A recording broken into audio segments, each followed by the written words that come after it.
So first off, I'm sure you can deduce this, but this game is not connected to the internet. All of the notes that you're gonna see have been written by Coda. This was actually the first game of his that I ever played. This was shortly after I met him at a weekend game jam in Sacramento, where I grew up. I saw him working on this very level, and it was just so different from anything that anyone else was doing. So right away I was like, I have to be friends with this person. In retrospect, I think I was probably a bit too pushy, trying to get his attention. I was over-enthusiastic. But he was very gracious about it and very patient with me. And I cooled off eventually. Oh, feel free to skip over any of these notes if they're not doing anything for you. Nothing extra is going to happen if you read all of them.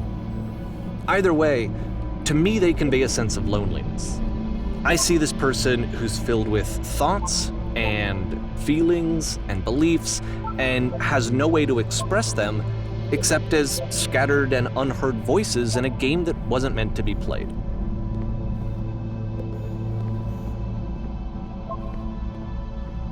But it's ironic, isn't it, that in playing this game and seeing how alone Coda often felt, that we get to know him better and actually kind of connect with him. And I have to be honest with you, this idea is really seductive to me, that I could just play someone's game and see the voices in their head and get to know them better and have to do less of the messy in-person socializing.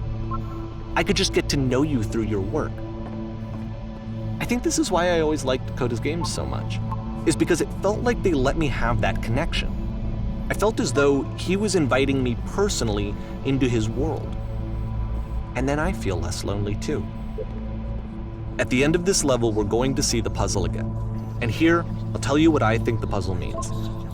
Each of these games represents an idea that was on Coda's mind at the time that he was making it.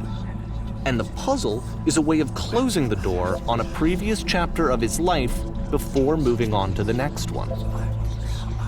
In each of his games, after exploring a theme that, he might find difficult, Coda can then place this puzzle that he knows has a reliable solution, he understands exactly how it works, and so it gives him a simple mechanism for moving on.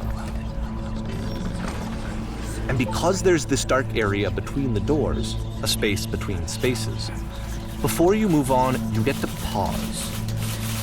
Just for a moment, a few seconds to reflect on and let go of the events that led you here. To step back and connect the pieces together, to grasp at that elusive bigger picture.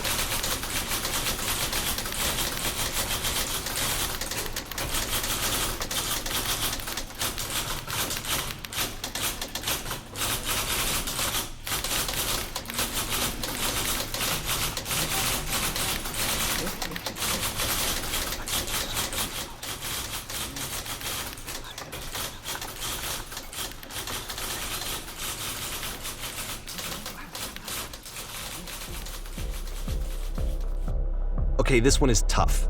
It's gonna kind of just spin its own wheels for a few minutes. Hang with it.